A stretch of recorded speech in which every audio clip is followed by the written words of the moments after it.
So it's down to this. All 4 candidates have been disqualified. We're going to check out and see a little forecast of what's going to happen next, because that's the question that's running through all of the students' mind, especially the election committee. We're here with David Lucero to ask a few questions on what he thinks, compared to the surveys that were taken, what will happen next.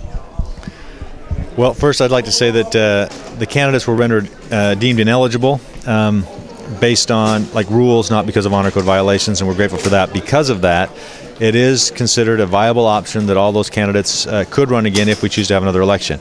The prevailing view seems to be from the survey so far, from all the comments we've heard, not all, but from most of the comments we've heard, and from the administrators who have reviewed the situation, is that another election would be very viable, and that the previous candidates should be allowed to run because they only fell foul of rules, and not in any malicious way, not in any intentional way.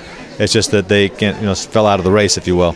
But since everybody did, why not let them all back in and try again based on the things they've learned? Some sharing of ideas, but I would be remiss to say if I wasn't also distraught by certainly what I've seen on both Facebook and the Alaka'i comments, where the dialogue moves from the kind of constructive exchange and debate of ideas to personal attacks, horribleizing comments on certain candidates, immature remarks, and questioning the integrity of people that not only do I know personally, but I think my understanding, if I'm not clear with Lucero, is that no commandments were broken here with any of the candidates. The decision on what will happen next will be made soon. And I say that that decision is not going to be made by any one person, individual, or entity. And so that's part of the reason why we're here today. And now we'd like to open it up for questions at this time.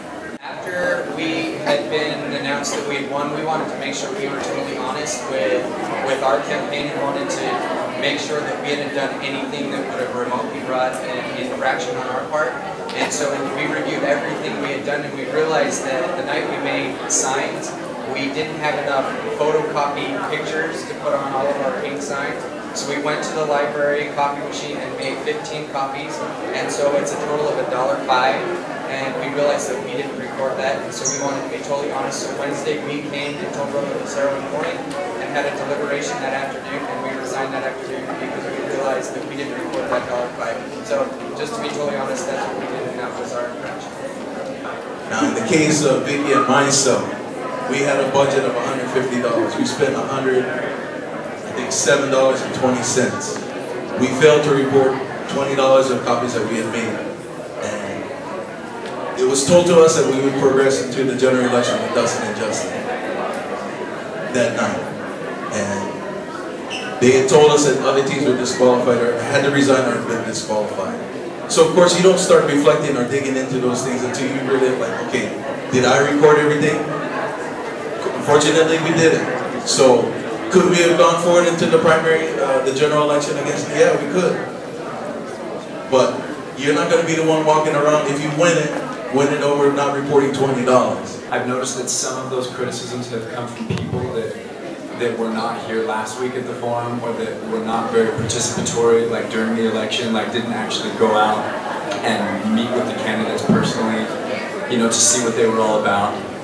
It seems like it's coming from a lot of people that I would consider ignorant and not very well informed of what exactly is going on. And the people that I've noticed that are very well informed are very supportive of both the candidates and the committee and things like that, because they've seriously given it thought. They've seriously sought to understand all the sides. And I think it's an opportunity for us to actually do something different, change what has been happening.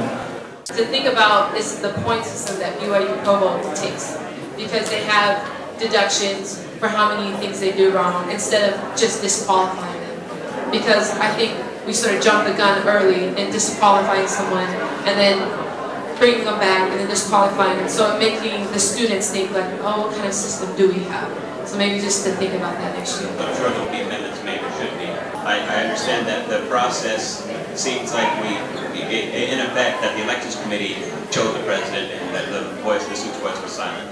And for that, I give you my personal and sincerest apology that that's the way that it came across. That was not my intent, and as the person who coordinated the elections, the responsibility falls with me first, so I take responsibility for that in my own end. What is your maybe forecast of what's going to happen in this election this year?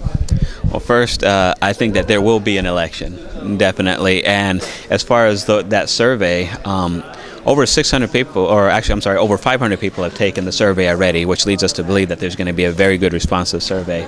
And it's all indicators right now, at least from those 500 some odd votes, is that people want those candidates back in the election, but they also want anybody else who feels inclined to run as well. So I'm thinking that's probably going to be a possibility.